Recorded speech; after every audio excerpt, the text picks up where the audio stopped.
दोस्तों, एक तरफ मौलाना अरशद मदानी मंच से कह रहे हैं कि नफरत को प्रेम से बुझाओ, और दूसरी तरफ उन्हीं के बयानों में कांग्रेस की सरकारों पर दागा गया सीधा निशाना, किया गया जौहर यूनिवर्सिटी का बचाव। जी हां, वही आजम खां वाली रामपुर की जौहर यूनिवर्सिटी। और ज्ञानवापी केस पर आया नया मोड़।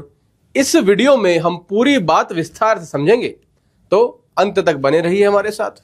नमस्कार, मेरा नाम है प्रखर तिवारी और आप देख रहे हैं सारांश।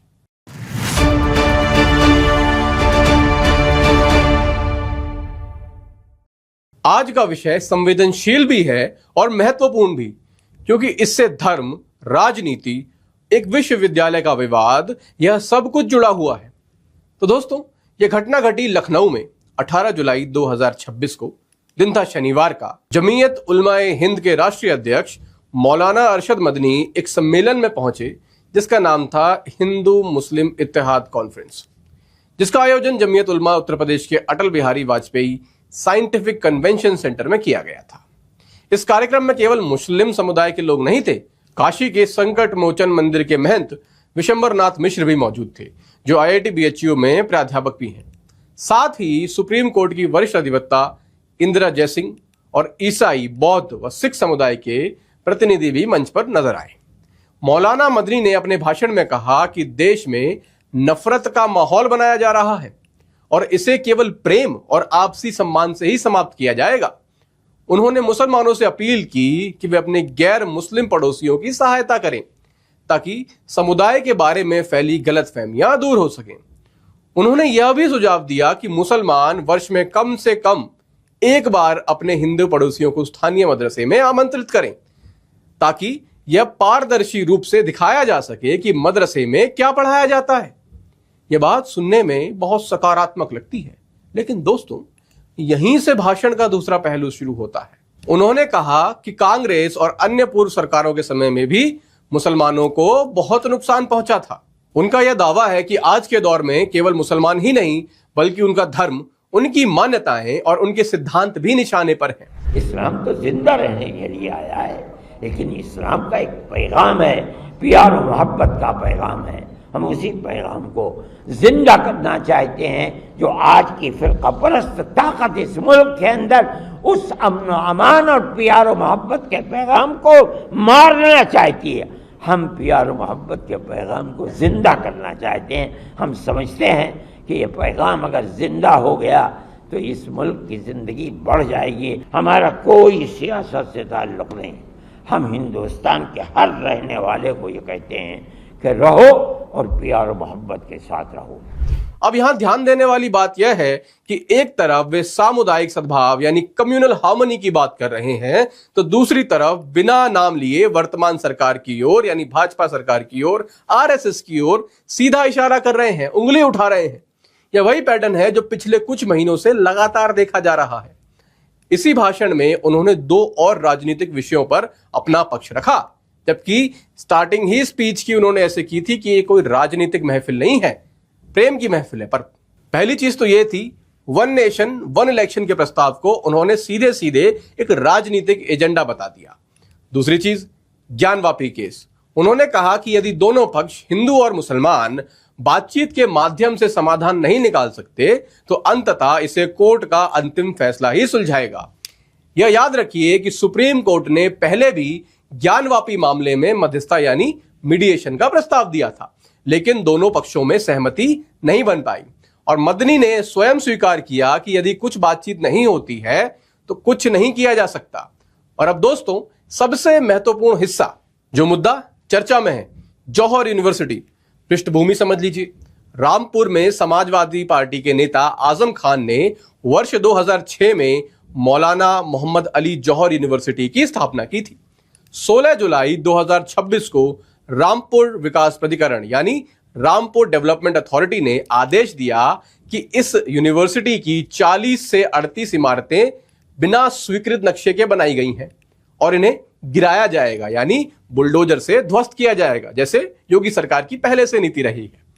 इसके बाद तुरंत राजनीतिक हलचल मच गई साहब।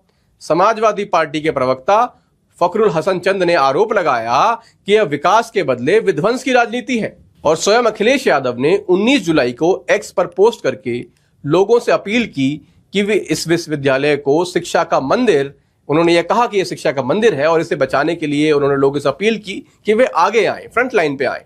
इसी विवाद के बीच संवाददाताओं से बात करते हुए मदनी ने कहा कि यदि विश्वविद्यालय में कोई अनियमितता है तो सरकार जुर्माना लगा सकती है, कानूनी कार्रवाई कर सकती है, परंतु बुलडोजर से पूरा परिसर गिरा देना सही समाधान नहीं है, क्योंकि हजारों छात्रों का भविष्य इससे जुड़ा हुआ है।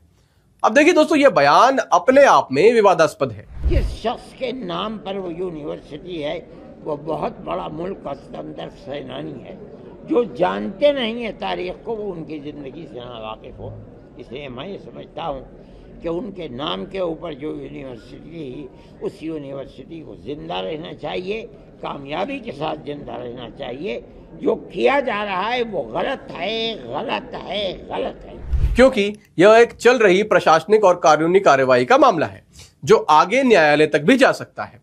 और एक धार्मिक नेता का इस तरह सीधे किसी विशेष सरकारी कार्रवाई को अनुचित कहना यह स्पष्ट रूप से दिखाता है कि यह सम्मेलन सामुदायिक सद्भाव तक सीमित नहीं था।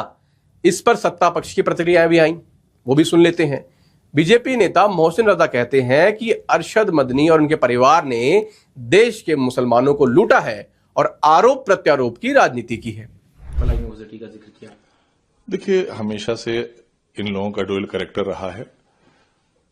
ये सब अरशद मदनी साहब हों या इनके परिवार के लोग रहे हों, इन्होंने सिर्फ देश के मुसलमानों को लूटने का काम किया है, गुमराह करने का काम किया है और दूसरों के सर पे ठीकरा फोड़ते हैं और अपनी दुकानें पूरी तरीके से चलाते हैं।